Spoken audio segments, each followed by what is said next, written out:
Welcome back. You're listening to Get Real with Bob and Stacy. You're joining us for our Leaders and Legends segment. Our guest today is Rachel Braun Scherl, business builder, strategic growth expert, and vagipreneur. Welcome to the show, Rachel.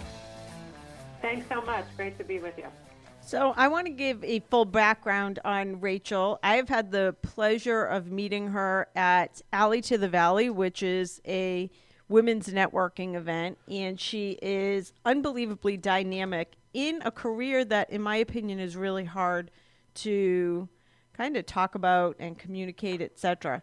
So Rachel has a long track record of success as a growth strategist, marketing expert, vagipreneur, which we'll talk about in a minute, what that is, and public speaker.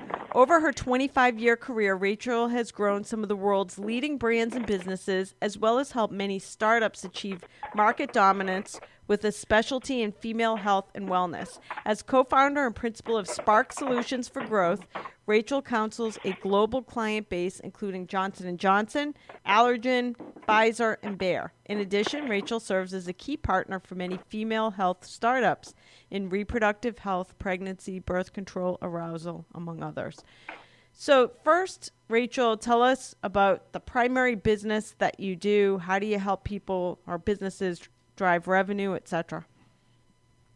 So I really focus on driving top-line growth. So whether that's new businesses, line extensions, repositioning, identifying new target groups, expanding into other geographies, creating new versions of existing products, it's all about how do I get more customers to engage in a transaction with my business, whether the companies that I work with are selling products or services. I spend a great deal of my time in the world of female sexual health.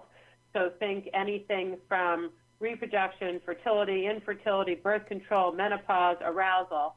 And one of the reasons I love that is I've been in that space for a while, and as you mentioned, it is not something that everybody is particularly comfortable doing or talking about. And I, got my stripes working in the trenches when in 2008, my business partner and I saw an asset, which was a product that improves arousal, desire, and satisfaction for women.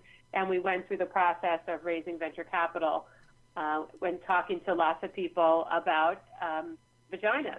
And turns out not a lot of people are as comfortable as I am talking about that. And what we were able to do is really bring the business part of it. This is, while it's titillating, this is a business. These companies, including ours, and the ones I work with now, are creating products and services that solve important problems for women. Not just sexual satisfaction, although that's important, but a whole range of other challenges that women deal with, from changing business models, like making it easier to get your monthly protection with new distribution models, products that stimulate arousal for women 35 plus prior to engaging in any kind of activity, natural solutions to existing products, whether they're organic lubricants and products that are made from cotton that women are putting in their bodies, the whole range of things, and just helping the companies creating these companies get access and be able to create a conversation and ultimately customers to buy their products. So interesting. First of all, it seems like there's massive opportunity within the space, because it seems like maybe businesses or entrepreneurs maybe avoid the space because of some of the things that you just talked about. I'm curious, number one, do you have instances where you go into a company and you have to basically replace certain members of a sales team just because they're not going to ever be comfortable talking? Or do you just coach them on how to be better about talking about female sexual health, for example? It's a great question, and there are a lot of different scenarios. So a lot of these companies are funded startups, so they're building the team from the ground up, and they tend to attract people who are interested in being in that space and talking about that space. So it's the exception rather than the rule that you go into a place and say, this person's got to go. They're not comfortable with the space, because most people are creating these organizations right now. That being said, when we were building our organization to sell products, it came up all the time. I mean, we would literally interview people and say, listen, we talk about vaginas. We're not ashamed of it. We're dealing with a product that solves a particular problem or improves women's sex lives. That's what we do here. It might be uncomfortable, and if you're uncomfortable, then this isn't the right place for you. Right. So we always handled it by being right out front, and it's pretty clear. It's pretty easy to see right away. I mean, we've interviewed tons of people for other companies where you could just tell in the conversations that they're not going to be able to get over sort of the titillation factor of the space and really focus on it as building a business. And one of the things you have to do that all these amazing entrepreneurs that are starting these companies are focused on is really offering a solution or a better solution to a problem that hasn't been addressed. And it is a business. That means ultimately they have to get people to engage in a transaction. And if you're in the company and can't speak about it, right, everybody knows. The best these companies have are the people running them and the people working with them who are so passionate about it, and each one becomes an ambassador. So in a company in this space, there is no room for somebody who isn't comfortable, mentioning a female body part or talking about menstruation or thinking about fertility and the different challenges that women face.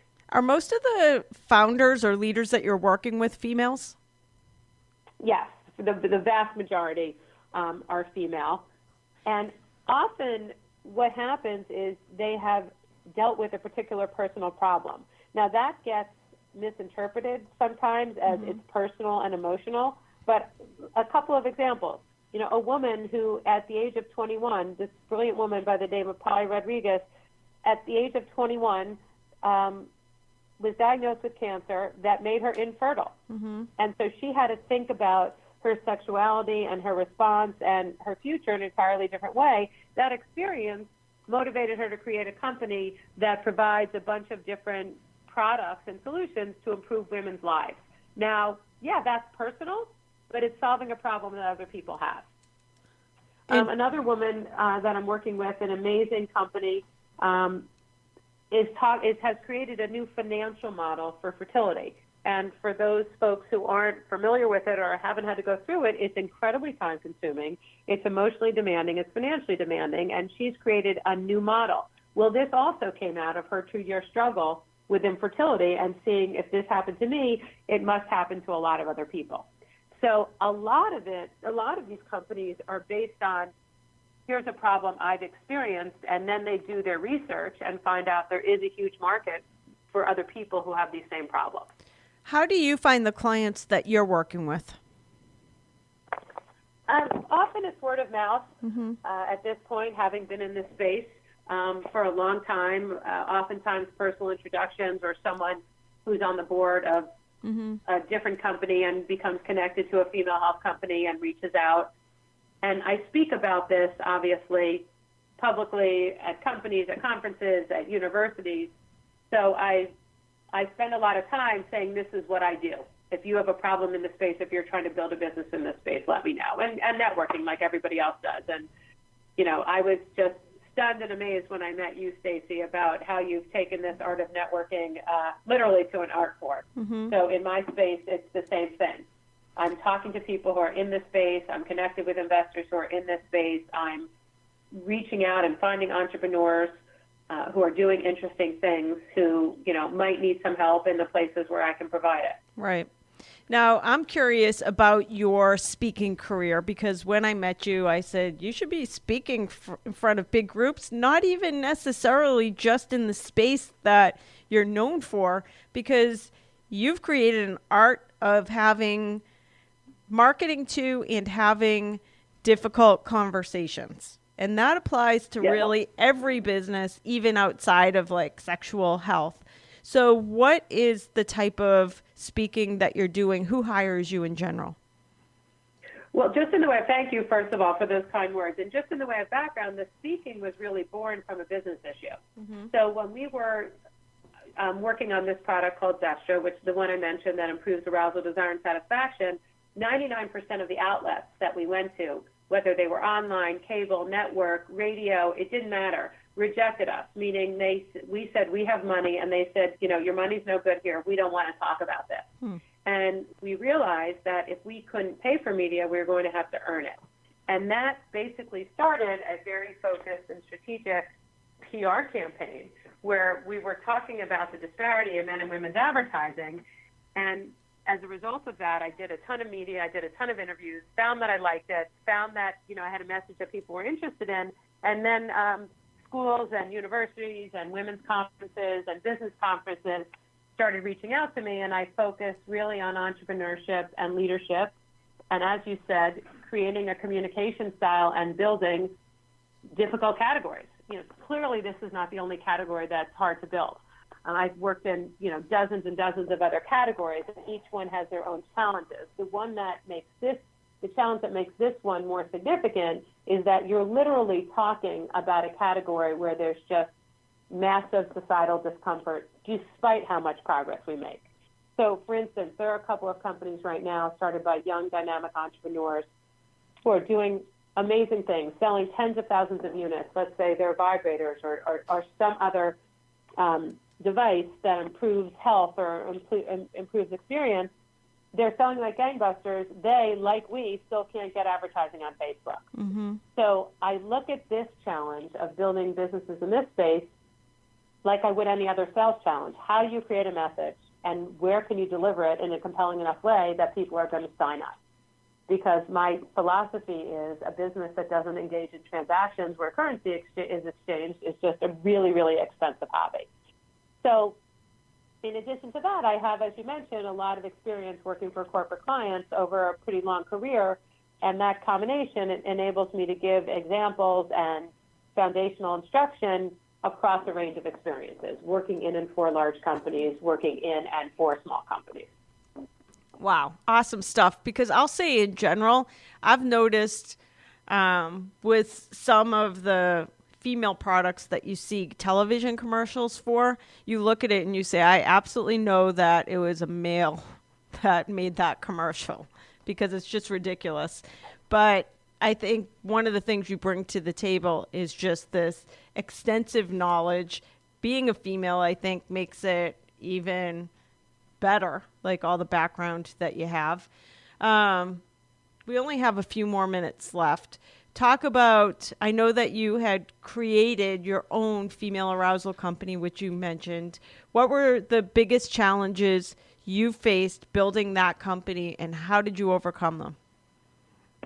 So two of them, one I mentioned was this issue around not being able to buy media. Yep. And we created a PR campaign to get around that. The other was in 2008 when the bottom was falling out of the financial market, and Shearson Lehman Brothers was going bankrupt, and other companies were going bankrupt at the same time. Going into Silicon Valley in 2008, two women talking about vaginas.